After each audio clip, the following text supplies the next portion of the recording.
empezó a congregarse, empezó a ser parte de la comunidad cristiana de allí, pero Elkin aún tenía algo en su pasado sin resolver. Él había estado en una pelea donde había muerto una persona, y Elkin en esa misma escena había sido herido de muerte por una puñalada en su corazón. Elkin terminó en cuidados intensivos, a punto de morir, y fue justo después de este suceso que Elkin se le presentó el Evangelio y conoció del Señor. Estando pasando por un muy buen momento de su vida cristiana, fue requerido por un juzgado porque estaba implicado en la muerte de esa pelea que hubo allí, y a Elkin lo meten a la cárcel.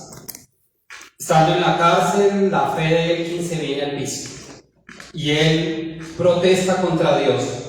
Él le pregunta a Dios por qué, cuando él ha decidido volver sus ojos a él, entonces Dios permite que caiga de nuevo y vaya a la cárcel.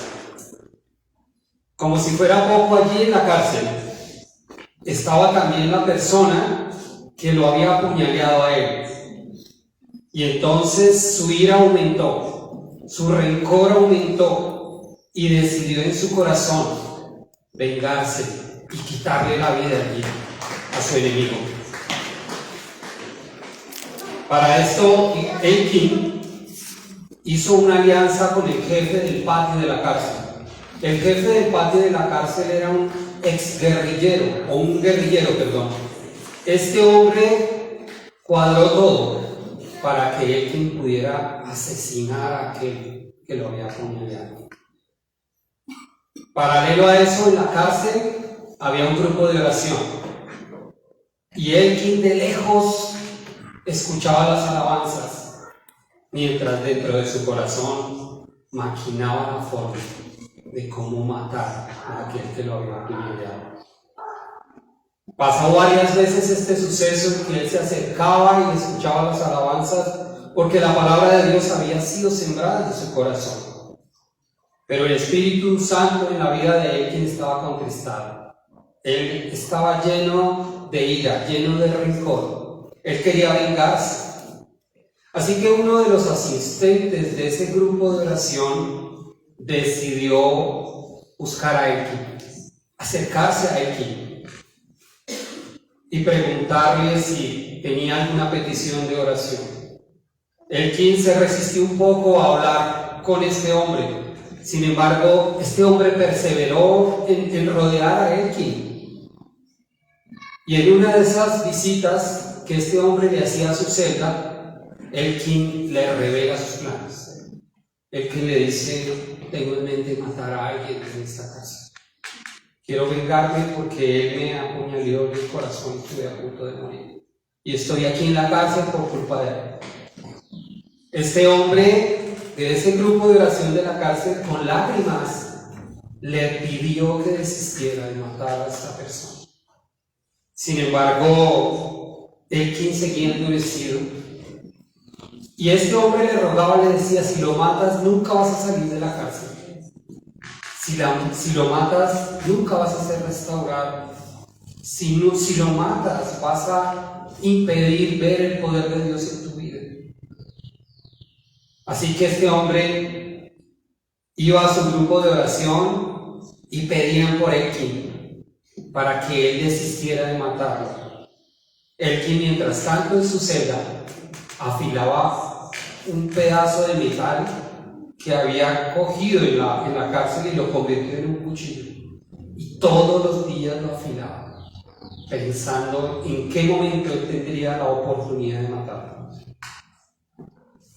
Un día ocurrió un milagro, y es que Elkin se levanta transformado. Las oraciones fueron escuchadas y Elkin se levanta con el deseo de no matar a su enemigo. Llama al amigo del grupo de oración, le cuenta, y ocurre algo sobrenatural. De la noche a la mañana Elkin desiste y Elkin decide buscar a este hombre que es su enemigo en el otro patio. Cuando se encuentran, el hombre pensó que ese era su último día sobre esta tierra.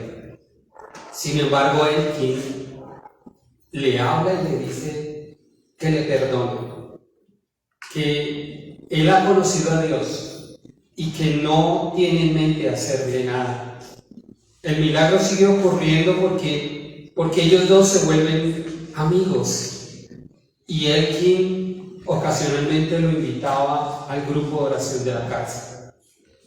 Elkin se da cuenta que este ex enemigo no lo visitaba en la cárcel. Era un hombre solo, era un hombre con un pasado muy oscuro, un hombre triste. Entonces Elkin decide que los domingos él viene a su celda y la mamá de Elkin, que era una creyente, trae el plato de comida y Elkin lo parte en dos y le comparte de su comida a su enemigo. Cuando Elkin decide tener compasión y perdonarlo, empiezan a ocurrir cosas maravillosas en su vida, porque lo que les estoy contando es una historia de la vida real. Justo después de que ellos entablan en la amistad, ambos vienen a Cristo. Elkin tiene compasión de él, le anuncian que pronto saldrá de la cárcel, que los cargos fueron quitados y que pronto volverá a una vida normal. Pero como si fuera poco, a Elkin le fueron borrados los antecedentes penales que tenía y se le abrió una puerta en otro país para trabajar. Como una nueva oportunidad, como una persona nueva, bendecida por el Señor Jesucristo.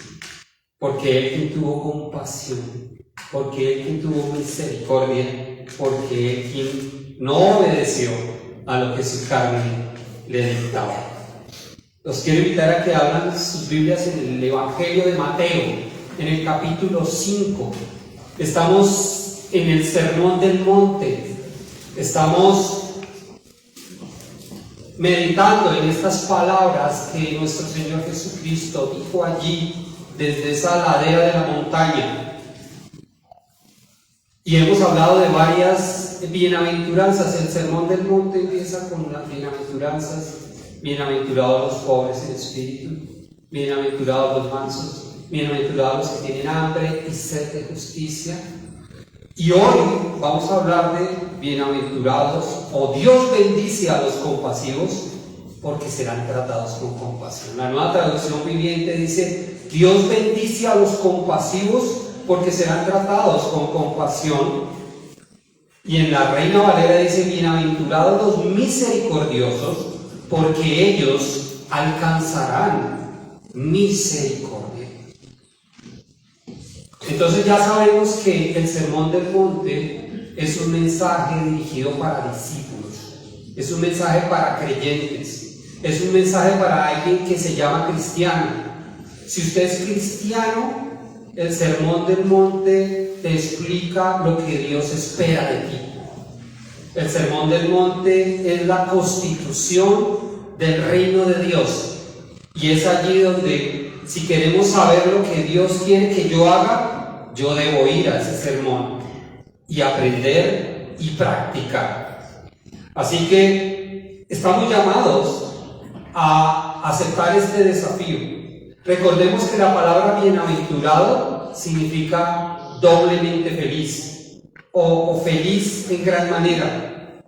En la traducción viviente y en el original, la traducción más precisa es Dios bendice.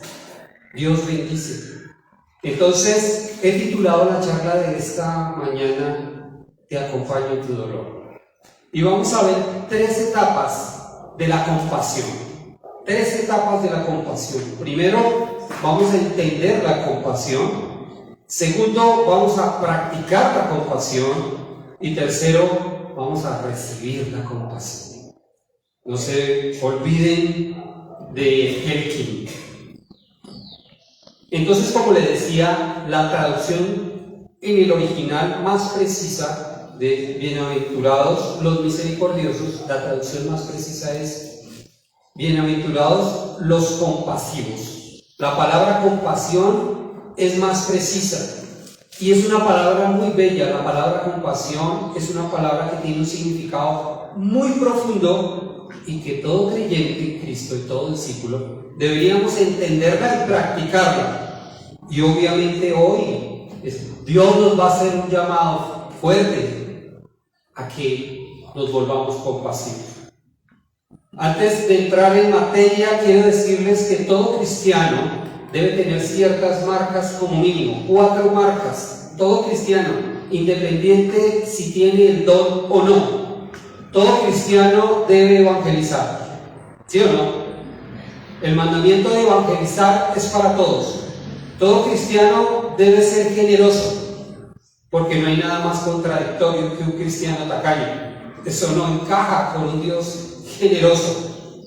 Y tercero, todo cristiano debe servir, porque sería un mal representante de su Salvador. La Biblia dice que el Hijo del Hombre no vino para ser servido, sino para servir y dar su vida en rescate por muchos. Así que todo cristiano debe servir, porque el cristiano que no sirve, no sirve.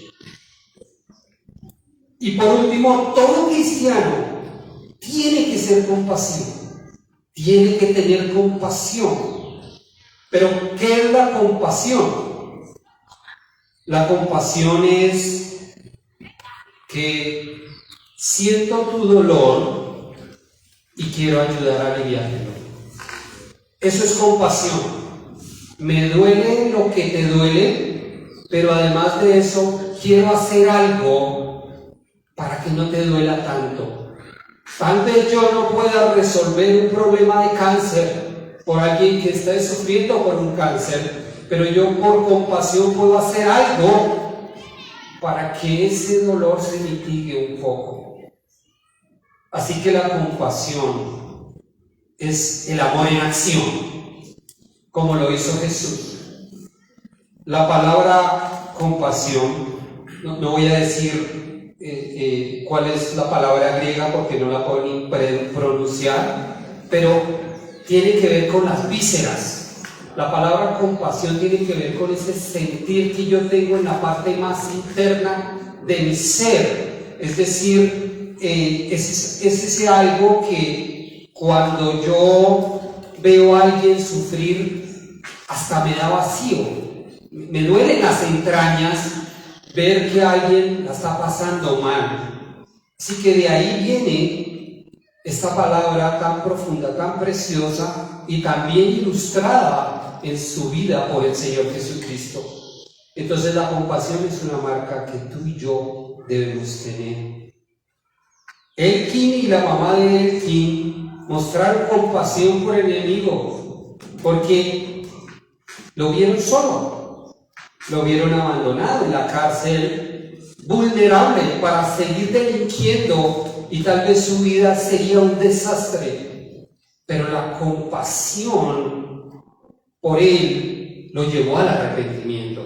Es así como Dios, cuando tiene compasión de mí y yo entiendo que todo lo que me dio no lo merezco, entonces eso me mueve al arrepentimiento, me quiebra por dentro el saber que Dios me amó con sus entrañas y me rescató y me hizo uno de los suyos. Entonces yo te pregunto, ¿cómo te va con la compasión? ¿Cómo te va a ti con el dolor de los otros? ¿Eres una persona sensible o insensible?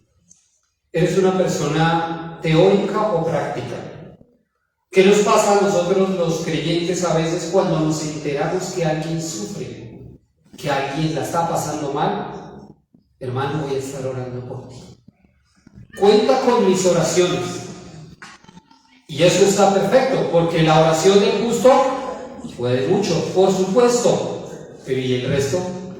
Es el amor en acción. Es voy a orar por ti y quiero saber en qué te puedo servir, cómo puedo aliviarte, de alguna manera puedo ayudarte. Eso se llama amor en acción. Entonces, piensa si tú estás tratando de aliviar el dolor de alguien. Pues estoy seguro que cerca de ti hay alguien sufriendo. Seguro. Amigo, compañero, vecino, familiar, alguien cerca de ti no solamente necesita tus oraciones, necesita tu presencia, necesita, aquí estoy, déjame saber cómo puedo ayudarte. No le vas a resolver el problema, seguramente no. Bueno, y si Dios te lo permite, resuélvese. Jesús le resolverá los problemas a los afligidos. Así que piensa en esto. Dice la Biblia, y tomen apuntes, pero no lo busquen, en Santiago 2:15, supóngase que veo a un hermano o una hermana que no tiene que comer, ni con qué vestirse, y uno de ustedes le dice, adiós, que tengas un buen día, abrígate mucho y aliméntate bien, pero no le da ni alimento ni ropa, ¿para qué le sirve? Como pueden ver, la fe por sí sola no es suficiente, a menos que produzca buenas acciones. Es muerta. La fe sin obras es muerta. Decir que oro pero no hago es lo mismo que nada, porque es muy cómodo orar desde la comodidad de mi casa, al desplazarme a cierto lugar para decir, ¿cómo puedo ayudarte? ¿En qué te puedo servir? Entonces esa es la compasión. La compasión es que yo siento el dolor del otro, me duele su dolor, me aflijo con él, pero busco de alguna manera acompañarte en tu dolor. ¿Amén? Amén. Lo entendemos. No es tan difícil. Es eso. Vamos a nuestro segundo punto. Practicando la compasión. Vamos al segundo punto. Entonces ahora sí llegó al momento de la práctica. Y para esto voy a leerles un pasaje rápidamente que está en Lucas 10. Es la famosa historia del buen samaritano. Algunos no la sabemos de memoria. El tema es si la practica. Dice así: cierto día un experto en la ley religiosa se levantó para probar a Jesús con la siguiente pregunta: Maestro, ¿qué debo hacer para heredar la vida eterna? Jesús contestó: ¿qué dice la ley de Moisés? ¿Cómo la interpretas? El hombre contestó: ama al Señor tu Dios con todo tu corazón, con toda tu alma, con toda tu fuerza y con toda tu mente, y ama a tu prójimo como a ti mismo. Subraya eso. Ama a tu prójimo como a ti mismo. Correcto, dijo Jesús. Haz eso y vivirás. Y subraya la palabra haz. Haz eso y vivirás. El hombre quería justificar sus acciones, entonces le preguntó a Jesús: ¿y quién es mi prójimo? Jesús le respondió con una historia, como solía hacerlo. Un hombre judío bajaba de Jerusalén a Jericó y fue atacado por ladrones. Le quitaron la ropa, le pegaron y lo dejaron medio muerto al costado del camino. Un sacerdote pasó por allí de casualidad, pero cuando vio al hombre en el suelo, cruzó al otro lado del camino y siguió de largo. Un ayudante del templo pasó y lo vio allí tirado, pero también siguió de largo por el otro lado. Entonces pasó un samaritano despreciado y cuando vio al hombre, sintió ¿qué? Compasión por él. Se le acercó, le alivió las heridas con vino y aceite de oliva y se las vendó. Luego subió al hombre en su propio burro y lo llevó hasta el alojamiento donde cuidó de él. Al día siguiente le dio 2 monedas de plata al encargado de la posada y le dijo: cuida de este hombre, si los gastos superan la cantidad, te pagaré la diferencia la próxima vez que pase por aquí. Ahora bien, ¿cuál de los 3 te parece que fue el prójimo del hombre atacado por los bandidos?, preguntó Jesús. El hombre contestó: el que mostró compasión. Y entonces Jesús le dijo: Así es, ve y haz lo mismo.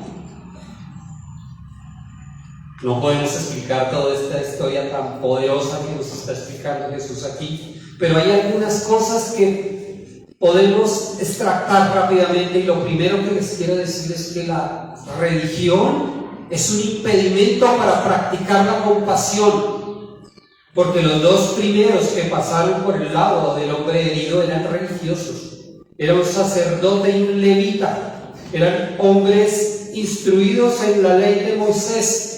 Se supone que eran los servidores del pueblo, aquellos que instruían al pueblo de Dios en la palabra de Dios, pero eran solo teóricos, sabían mucho pero practicaban poco. Así que lo primero que nos impide ser religiosos, es decir, que estás sufriendo y cuando yo le digo voy a orar por ti y no hago nada, me estoy compartiendo como el sacerdote. Algo puedo hacer, o al menos algo puedo decir para ofrecerme en qué puedo servir. Pero tanto el sacerdote como el levita, dice la Escritura, pasaron de largo. Fueron indiferentes, no les importó, no tuvieron compasión. No es suficiente, queridos. La segunda cosa que quiero decirles, no es suficiente saber la voluntad de Dios. Porque Jesús dijo, haz esto y vivirás.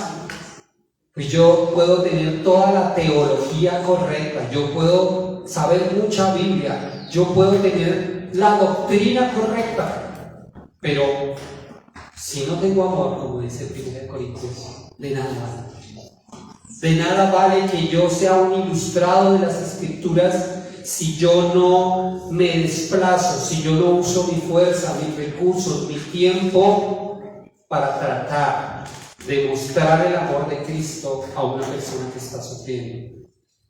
Así que Jesús con esta historia metió el dedo en la llaga a la religión. Porque el tercer personaje que sí ayuda es un samaritano. Y según la Escritura, los samaritanos eran enemigos de los judíos. Los samaritanos eran para los judíos unas personas detestables e impuras. Los judíos consideraban que los samaritanos no eran originales, eran chiviados. Así que los despreciaban, y Jesús cuenta a propósito esta historia hacia esos religiosos para hacerlos sentir muy mal y decirles, tu religión no te sirve si no vas a la práctica. Y por eso Jesús cuenta ampliamente lo que se debería hacer cuando alguien la está pasando mal. No podríamos espiritualizar esta situación si vemos a alguien herido. Obviamente podemos orar por él, pero algo tenemos que hacer. Los cristianos también somos religiosos. También podemos practicar la religión del cristianismo, justificando que siempre vengo al culto y que eso es suficiente, o que asisto a un grupo de oración y que eso es suficiente. La fe sin obras está muerta, queridos. La fe sin obras está muerta. Si no nos movemos, si no nos desplazamos, estamos siendo religiosos. Es así, mis queridos, que la compasión son hechos concretos. Es la manifestación de amor poniendo mi tiempo, mis recursos y mi fuerza para la gloria de Dios. Y aquí quiero hacer una salvedad. Nosotros, como nos lo explicaron en la cena, no somos salvos por obras. Nadie se salva por portarse bien. Nadie gana puntos con Dios por hacer buenas obras. Pero la Biblia en Efesios 2:10 dice que fuimos salvos para buenas obras. Es decir, que hoy Dios le exige a su pueblo, ahora que es creyente, ahora que has nacido de nuevo, haz buenas obras para mi gloria. Porque Jesús dijo, para que vean tus buenas obras y glorifiquen a vuestro Padre que está en los cielos. Amén. Amén. Así que, mis queridos, necesitamos ir más allá de ser parte de, sino ser un movimiento literalmente que tiene compasión. Hay cientos de organizaciones mundiales, fundaciones que reparten comida por todo el mundo, y gloria a Dios por esas organizaciones. Hay muchas ayudas humanitarias. Recientemente en el terremoto de Turquía llegó gente de todo el mundo a ayudar a los afligidos, a ayudar a los necesitados, y algunas organizaciones eran cristianas y otras no. La diferencia entre una y otra es que tal vez una ayuda porque hay que hacer las buenas obras, la otra ayuda para la gloria de Dios, porque llegar allí en medio del dolor y aliviar una herida, el corazón está listo para recibir el Evangelio. Ayudar a alguien que está sufriendo es una oportunidad de oro para llegar con el Evangelio, porque el corazón está sensible. Cuando algún ser querido de un familiar o amigo muere, es un momento, es una oportunidad de oro para acercarse y acompañar. Tal vez no tengas que decir nada, solo acompañar, solo acercarte, y eso será suficiente tal vez para mitigar un poco el dolor. Cuando Elkin, el de la historia, le pasó lo que le pasó, era un bebé en Cristo. Él todavía ni siquiera había terminado un discipulado. Estaba siendo un bebé en Cristo. Sin embargo, a pesar de su infancia espiritual, de su inmadurez en Cristo, pudo practicar la compasión en la cárcel. Pudo, por la guía del Espíritu Santo, poder llegar a perdonar a su enemigo, y pudo darle comida, así de sencillo, partir su plato, y pudo darle tiempo allá en la cárcel, y pudo darle el Evangelio. Él preparó el terreno para que este hombre pudiera llegar a conocer a Jesús. Y eso es compasión. Eso es compasión.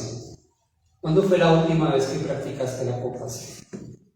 ¿Cuándo fue la última vez que te sacrificaste, te incomodaste en tu vida para ir más allá de llamar o de orar, para ir y tratar de mitigar el dolor de alguien? Estamos llamados a eso, queridos.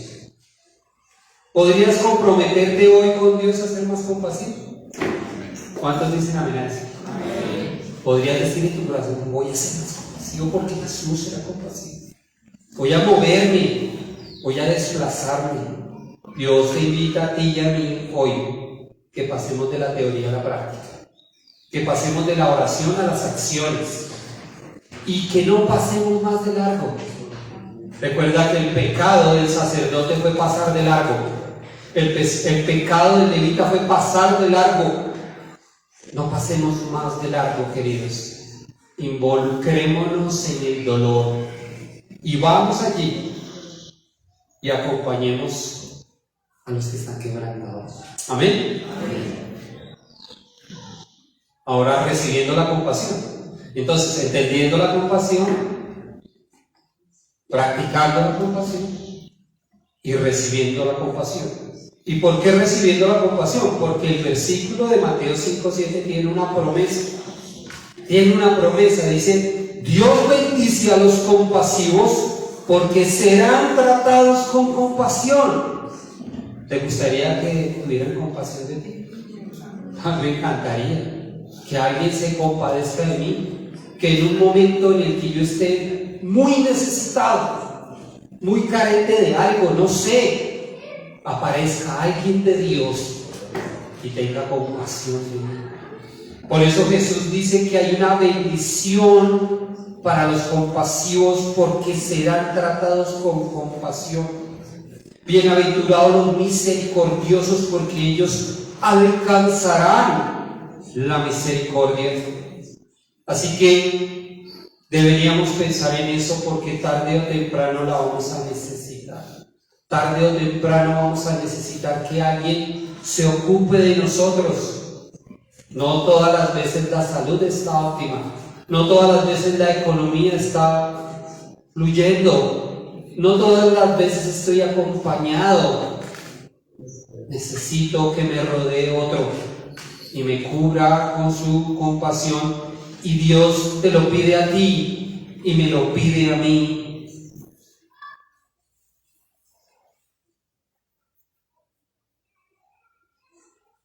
Yo les conté que poco después de que Elkin se arrepintió y desistió de matar a su enemigo, ¿qué le pasó? Pronto salió de la cárcel y se le abrió una puerta en el extranjero para tener una mejor calidad de vida. Con él se cumplió.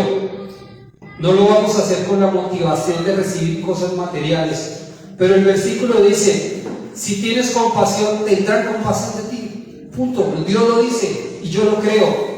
Así que yo debo hacerlo. Yo debo hacerlo. Quiero terminar con lo siguiente. Y este versículo sí quiero que lo busquemos. Santiago capítulo 2, verso 13. Santiago capítulo 2, verso 13. Y es interesante cómo este versículo encaja perfecto con Mateo 5:7. Perfecto. Santiago 2:13. Dice en la Nueva Traducción Viviente: no habrá compasión para quienes no hayan tenido compasión de otros. Pero si ustedes han sido compasivos, Dios será misericordioso con ustedes cuando los juzgue. Amén. Amén, hermanos. Miren. Pero también aquí hay una sentencia. Si usted es de los que pasa de largo, si usted es de los indiferentes y fríos, eso recibirá, pasarán de largo. Serán fríos contigo. Pero Dios dice acá que Dios será misericordioso con ustedes cuando sea el día del juicio. Así que glorificamos a Dios por ello. Así que quiero terminar diciéndoles esto, como Jesús es nuestro modelo. Una persona no puede practicar la compasión verdadera, la compasión bíblica, a menos que tenga a Cristo en su corazón. Porque Cristo es la fuente de la compasión, Cristo es la inspiración. Así que esas organizaciones que hacen el bien, bueno por ellas, pero es que necesitamos hacer el bien en el poder del Espíritu Santo, bajo la inspiración de la palabra de Dios, para que tenga efectos, para que haya transformación, para que haya cambios. Así que cuando de Jesús se trata, Él tuvo compasión de la multitud cuando la vio como ovejas sin pastor. ¿Y qué hizo? Les enseñó. Dice la Biblia que Él vio la multitud y tuvo compasión de ellas, pero no las dejó así, les enseñó. Jesús tuvo compasión de los hambrientos y necesitados que los seguían en el desierto. ¿Y qué hizo? Los alimentó. No les dijo: váyanse y coman y aquí los espero. Y tuvo misericordia del leproso y lo sanó. Jesús se compadeció de 2 ciegos y los sanó. De la viuda de Naín que llevaba a enterrar a su único hijo y lo resucitó. El padre del muchacho epiléptico apeló a la compasión de Jesús y Jesús le liberó al muchacho. Siempre la compasión de Jesús llevaba a la acción que solucionaba la situación. Y me salió el verso sin esfuerzo. Así que, mis queridos hermanos, hoy necesitamos hacer un compromiso de no ser tan teóricos. A mí a veces, cuando veo a los testigos de Jehová de puerta en puerta haciendo lo que yo debería hacer, me siento muy mal conmigo mismo. Tal vez ellos están puestos ahí para provocarme en celos, porque esas son acciones. Nosotros queremos que la iglesia crezca, pero que queremos que por arte de magia entren acá sin predicar el evangelio. Eso no va a pasar. Necesitamos ir y predicar el evangelio y hacernos cargo de esa gente que está sufriendo sin Cristo y enseñarles, discipularlos, proveerlos, acompañarlos y amarlos. Amén. Amén. Los invito a que se pongan en pie. Vamos a orar. Querido Padre Celestial, te damos gracias en esta mañana, Dios. Gracias por este momento en el que hemos sido desafiados, Señor. Hoy confesamos, Dios, que muchas veces hemos pasado de largo, quizás. Yo lo he hecho. Te pido perdón por eso, Dios.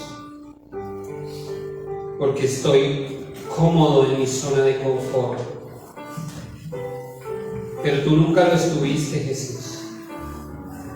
Y te pedimos tu ayuda por tu Espíritu Santo, para que esta iglesia se vuelva una iglesia misericordiosa y compasiva, para que podamos acompañar en el dolor a aquellos que sufren por alguna razón, Dios. Nosotros tenemos tu palabra y tu Espíritu para traer una palabra de consuelo, pero tal vez también tenemos un pan en la casa, o una ropa de más, o tenemos un vehículo para transportar a alguien. Algo, Señor, de lo que tú nos has dado, que podamos dar el pan con el evangelio, que podamos dar el evangelio con el pan. Y hoy te pedimos, Dios, que nos perdones por no hacer, por no ir y hacer lo mismo, por no amar a mi prójimo como tú esperas que lo amemos. Gracias, porque podemos empezar de nuevo y hoy pedirte, Señor, que seamos sensibles al dolor ajeno. Gracias por hablarnos por tu palabra poderosa, Dios. Tú eres bueno y misericordioso. Gracias por recogernos en el camino. Ese hombre que fue aporreado allá en el camino me representa a mí, y el que lo curó y lo sanó te representa a ti, Señor. Porque así llegamos a tus pies estropeados, maltratados por el pecado, azotados por Satanás, pero tú viniste y nos encontraste en el camino y lavaste nuestras heridas y nos montaste en tu cabalgadura y nos llevaste a tu casa y pagaste la deuda y aún sigues pagando, sigues cuidando de nosotros. Gracias, Jesús. Por favor, ablanda este corazón de piedra si es que es así hoy en día. Queremos tener un corazón de carne sensible como el tuyo, Jesús. Queremos ser como tú. Bendito seas. En tu nombre oramos. Amén.